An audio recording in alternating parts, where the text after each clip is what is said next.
अस्सलाम वालेकुम नाज़रीन, मैं हूं आपका होस्ट मोहम्मद इमरान और आप देख रहे हैं सेविंग चैनल। नाज़रीन, आज की वीडियो में हम बताएंगे कि साल 2022-23 के इनकम टैक्स गोशवारे जमा करवाने के लिए आपको किन किन मालूमात की जरूरत होगी और वो कैसे आपने इकट्ठी करनी है। इन सब मामलात में हम आपके बारे में हम बात करेंगे इस वीडियो में। तो आपने क्या करना है कि एक तो इस वीडियो को आखिर तक देखना है, दूसरा हमारी वीडियो को लाइक कर दीजिएगा और अगर आपने अभी तक हमारे चैनल को सब्सक्राइब नहीं किया तो सब्सक्राइब करते हुए साथ बेल आइकन भी प्रेस कर दें ताकि हमारी हर नई वीडियो आपको बर वक्त मिल सके।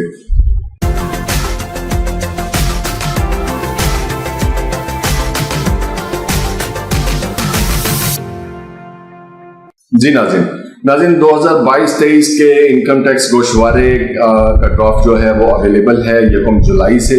तो जो मेरे क्लाइंट्स हैं तो उनसे गुजारिश ये है कि उन्होंने क्या क्या मालूमात करनी है, इकट्ठी करनी है। तो सबसे पहले मैं रिक्वेस्ट करूंगा, जो तनख्वाहदार तबका सैलरीड पर्सन है, सैलरीड पर्सन के लिए ऐसा करना है कि आपने अपने डिपार्टमेंट से, अपने HR डिपार्टमेंट से जो है वो अपनी जो सैलरी है, सैलरी स्लिप्स जो हैं वो 12 महीने की, या अगर आपको साल की इकट्ठी एक ही स्लिप मिलती है जिसमें आपकी पूरे साल की तनख्वाह का जिक्र किया गया हो और उसमें इनकम टैक्स का जो आपका डिडक्ट हुआ है वो आपने स्लिप्स लेनी है, या एक ही स्लिप जो है वो 12 महीने की वो आपने इकट्ठी लेनी है।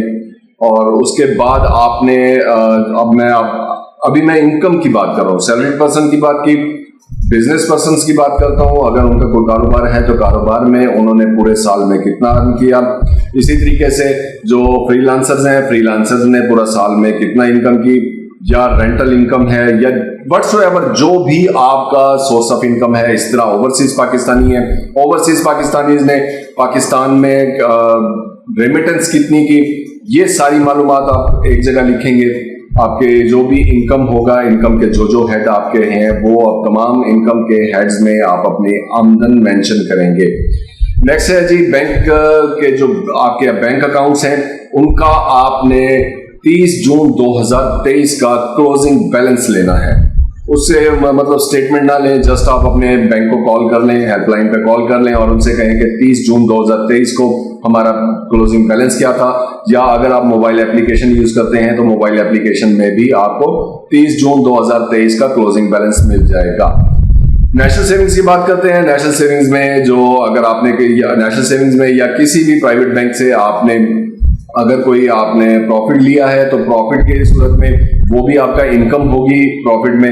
तो इसकी स्टेटमेंट भी आपको मिल जाएगी अपने प्राइवेट बैंक से कि हमने पूरे साल में मतलब जो यकम जुलाई 2022 से 30 जून 2023 तक हमने कितना प्रॉफिट लिया और कितना उस पर टैक्स पे किया। ये सब चीजें आप कलेक्ट करेंगे।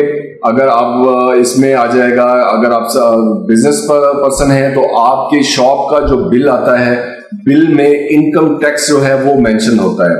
वो आपसे हर बिल में जो आपके जो बिल होता है, बिल के यूनिट्स होते हैं, उसके लिहाज से उसमें जो है वो अमाउंट के बिल के अमाउंट के लिहाज से उसमें इनकम टैक्स दिया जाता है। वो आपने लिखना है। ये आपका अगर कोई इनकम टैक्स बनता है तो ये उसमें एडजस्ट हो जाएगा। इसी तरीके से मोबाइल एप्लीकेशंस जो जैज मोबाइल है या यूफोन है या जो आपके नेटवर्क हैं मोबाइल्स के, इनकी हेल्पलाइन पे इनके हेल्पलाइन के नंबर्स हैं। जैज वर्ल्ड है, यूफोन की ये ई पोर्टल है, इसी तरीके से जोंग का जो है वो ई पोर्टल है। तो इन पे आप लॉगिन करके अपने टैक्स सर्टिफिकेट ले सकते हैं। इससे आपको मालूम हो जाएगा कि आपने पूरे साल में कुल कितना बैलेंस यूज किया और उस पर कितना टैक्स पे किया। इसी तरीके से PTCL है, PTCL का जो टैक्स सर्टिफिकेट है वो भी इजीली डाउनलोड हो सकता है। वो आप वहां से डाउनलोड कर लें। उसमें जो टैक्स होता है वो एडजस्टेबल होता है। और ये सारी चीजें आप डाउनलोड करके इकट्ठी करेंगे। और अगर इंटरनेट है, इंटरनेट में मतलब अब कई लोग जो हैं वो प्राइवेट कंपनी से इंटरनेट लेते हैं तो उनकी स्लिप्स भी उनके पोर्टल पे मौजूद होती हैं। उसमें भी एडवांस इनकम टैक्स लिया जाता है, विदहोल्डिंग टैक्स उसमें एडजस्टेबल होता है, वो भी आपने इकट्ठी कर लेनी है। ये चीजें एडजस्टेबल टैक्सेस में आती हैं जो अभी मैंने ये तमाम मेंशन की है। अगर आपका कोई टैक्स बनता है तो हम उसमें से एडजस्ट कर देते हैं और बाकी जो पेएबल अमाउंट होती है उसका हमने जो है वो चालान बनाते हैं और वो गवर्नमेंट को पे किया जाता है। लेकिन जो चीज हम एडजस्ट कर सकते हैं वो बेटर है कि वो हम वहां पे अपनी बचत कर लें। कई चीजें मिल जाती हैं जो मैंने अभी मेंशन की हैं। तो ये आपकी डिटेल हो जाएगी इनकम की, इनकम के बाद प्रॉफिट की हो जाएगी, विदहोल्डिंग टैक्स की हो जाएगी, इनकम टैक्स की हो जाएगी जो मैंने अभी मेंशन किए, लाइक जैसे बिलों में हो जाएगा, तनख्वाहदार तबके का सैलरी में हो जाएगा, और मोबाइल में हो जाएगा, इंटरनेट में हो जाएगा, पीटीसीएल में हो जाएगा। ये तमाम मालूमात आपने इकट्ठी करनी है। और अगर इसके बाद जो मेन स्टेप ये है कि आपने अपने एसेट्स देखने हैं, एसेट्स में क्या तब्दीली आई है। अगर आपने कोई प्रॉपर्टी ली है या सेल की है इस अरसे में, तो उस पर भी इनकम टैक्स लगता है जब आप रजिस्ट्री करवाते हैं। वो भी इनकम टैक्स जो है वो जो टैक्स होता है वो एडजस्टेबल टैक्स होता है, उसको भी एडजस्ट किया जा सकता है। तो एसेट्स के लिहाज से कि आपके जो एसेट्स में अगर कोई तब्दीली आई है, आपने कोई चीज सेल की है, कोई चीज परचेज की है, चाहे वो प्रॉपर्टी हो, चाहे वो किसी भी किस्म का आपका एसेट हो, उसमें गाड़ी भी आ सकती है, मोबाइल भी आ सकते हैं, आपका मोटरसाइकिल भी आ सकता है, प्रॉपर्टी आ सकती है, घर हो जाएगा, मतलब दुकानें हो जाएंगी, व्हाटसोएवर जो भी आपने अपने एसेट्स में तब्दीली देखनी है। अगर आपने कोई चीज नई परचेज की है तो वो आप बताएंगे, और अगर आपने कोई चीज सेल की है तो वो आप बताएंगे। ये तमाम मालूमात आपने देनी है अपने टैक्स कंसल्टेंट को, या अगर आप खुद टैक्स रिटर्न सबमिट करते हैं, मेरे क्लाइंट्स डेफिनेटली मुझे ये देंगे मालूमात। और इसके बाद जो आ जाता है नेक्स्ट जो स्टेप होता है वो होता है आपके एक्सपेंसेस का। एक्सपेंसेस में आपने देखना है, अगर आपने मुल्क से बाहर सफर किया है तो वो ट्रैवलिंग की मद में आएगा। टेलीफोन या बिल का जो पीटीसीएल के बिल हैं वो आप डाउनलोड कर लेंगे, उसमें जो एक्सपेंसेस होंगे आपके, जो आपने साल में कितना बैलेंस यूज किया या पीटीसीएल के बिल कितने पे किए, वो मालूमात आपको मिल जाएगी।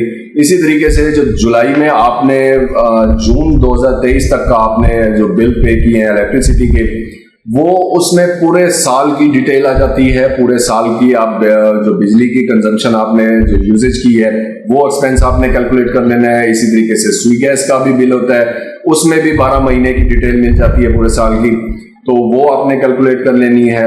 आपने अपने जो गाड़ी और या मोटरसाइकिल है उसकी फ्यूल और उसकी मेंटेनेंस का एक रफली आइडिया ले लेना है। 100% तो नहीं हो सकता, अगर 100% मतलब जो लोग अपने कार्ड से पेमेंट करते हैं उनके पास तो 100% निकल आता है, लेकिन एक रफली आइडिया आम बंदा लेता है कि आपका मंथली जो है वो फ्यूल कितना कंज्यूम हो रहा है, उसकी मेंटेनेंस पे आप उसको कैलकुलेट कर लेंगे 12 महीने से।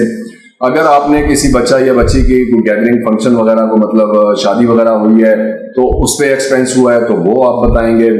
इसी तरीके से एजुकेशन की मद में अगर आपने कोई खर्चा किया है तो वो आप बताएंगे एक्सपेंसेस में। मेडिकल की सूरत में अगर आपका कोई खर्चा हुआ है, मेडिकल का मतलब कोई ऑपरेट हुआ, कोई मतलब मेडिसिन, आप कोई बीमारी खुदा न खास्ता हुई है तो उसके इलाज की सूरत में जो आपका एक्सपेंस हुआ वो आप मेंशन करेंगे। इसके बाद जो नेक्स्ट स्टेप आ जाएगा आपका जो हाउस होल्ड एक्सपेंसेस है रोजमर्रा के, यानी फर्ज करें जी कि आपकी एक आमदन है, उसमें से आपने फर्ज करें 30,000 रुपए मतलब आपने एक रखे हुए हैं जो आपके हर महीने खर्चा होता है। 30,000 बहुत नॉमिनल सी अमाउंट है, 50,000 और 60,000 या 80,000 रुपए आप महीने का खर्चा रखते हैं, तो वो आप इसमें मेंशन करेंगे, आप बताएंगे अपने कंसल्टेंट को, और डेफिनेटली मेरे जो क्लाइंट हैं वो मुझे बताएंगे कि ये हमारे एक्सपेंसेस हुए साल के। फिर हम इसको रिकंसाइल करेंगे। टैक्स रिटर्न सबमिट करवाने से पहले हमेशा याद रखिएगा, मैं अपने हर वीडियो में ये मेंशन करता हूं कि आपने अपनी टैक्स रिटर्न सबमिट नहीं करवानी। आपने सबसे पहले अपना ड्राफ्ट बनवाना है। ड्राफ्ट बनवाने के बाद अपने कंसल्टेंट से आपने उसको समझना है कि जो मालूमात आपने उसमें दी हैं क्या वाकई उन्होंने प्रॉपर हेड में लिखी हैं या नहीं लिखी। ये बहुत अहम पॉइंट है, इसको आपने अच्छे तरीके से समझना है। किसी चीज की आपको समझ नहीं आती तो आप अपने कंसल्टेंट से कहें कि वो आपको समझाए। अक्सर ये बहुत से लोगों के साथ ये इस तरह हुआ, बिगड़े हुए केसेस आए हमारे पास भी कि उनकी टैक्स रिटर्न जब सबमिट होती है तो उसमें 00 की इंफॉर्मेशन वगैरह लिखी जाती है, बिल्कुल नल, कुछ भी नहीं लिखा होता। तो आपने इस चीज का ख्याल रखना है। अगर आपका कोई टैक्स बनता है तो उसका आपने चालान लेना है। चालान लेके आपने अपने इंटरनेट से, अपने इंटरनेट के थ्रू अपने बैंक अकाउंट से या आपने इजी पैसा अकाउंट से या जैज कैश अकाउंट से, आपने प्रेफरेबल ये है कि आप खुद पेमेंट करें। अदरवाइज आप अपने जो कंसल्टेंट हैं उनसे कहें कि आपने जो हमारे बिहाफ पे आपने टैक्स पे किया है उसका चालान हमें शेयर करें, और जो आपने पेमेंट की है हमारे बिहाफ पे आप वो उसका स्क्रीनशॉट भी हमें प्रोवाइड करें। तो आपने ये टैक्स रिटर्न सबमिट करवाने से पहले उसको अच्छे तरीके से समझना है अपने कंसल्टेंट से, और उसके बाद उसको आपने सबमिट करवानी है। लाइक मेरे जैसे कस्टमर हैं, जब मैं उनको सबमिट कर देता हूं तो सबमिट करने के बाद मैं उसमें जो सबमिशन डेट की जो एक पेज होता है इसमें IRS अकाउंट में, वो भी मैं शेयर करता हूं। उससे ये है कि सेटिस्फेक्शन हो जाती है कि 100% आपकी tax return well in time, due time को सबमिट हो गई है। आपको एक स्क्रीनशॉट मिल जाता है। अगर आप किसी तरीके से ऑनलाइन किसी कंसल्टेंट से अपनी टैक्स रिटर्न जो है वो सबमिट करवाते हैं तो उनसे आप ये सबमिशन डेट का भी स्क्रीनशॉट लिया करें। अक्सर ऐसा होता है कि कंसल्टेंट जो है वो मसरूफियत की वजह से वो किसी को मतलब उनकी टैक्स रिटर्न किसी मामले में रह जाती है और वो उसे सबमिट नहीं कर सकते और उसका नतीजा ये होता है कि उनकी टैक्स रिटर्न सबमिट नहीं होती और जब वो नॉन फाइलर हो जाते हैं तब उन्हें पता लगता है कि आपकी टैक्स रिटर्न सबमिट नहीं हुई। सो इसका भी प्रूफ आप लिया करें। तो ये एक छोटी सी हमारी मालूमाती वीडियो थी और इसमें अगर आप हमारे थ्रू टैक्स रिटर्न जो है वो सबमिट करवाना चाहते हैं तो स्क्रीन पर आपको नंबर भी नजर आ रहा है। नंबर मैं रिपीट भी कर रहा हूँ 0304909322। स्क्रीन पे नजर आ रहा है नंबर, आप इस पर कॉल कर सकते हैं। इस पे व्हाट्सएप नहीं है तो आप काइंडली इस नंबर पे मुझे कॉल कीजिए। इंशाल्लाह जो आपका सवाल होगा, जो आपकी क्यूरी होगी वो आपको इंशाल्लाह सेटिस्फाई किया जाएगा। आपको हर किस्म के जवाब मिलेंगे। सेल्स टैक्स रिटर्न वाले जो हैं वो उनका एक अलग मामला है।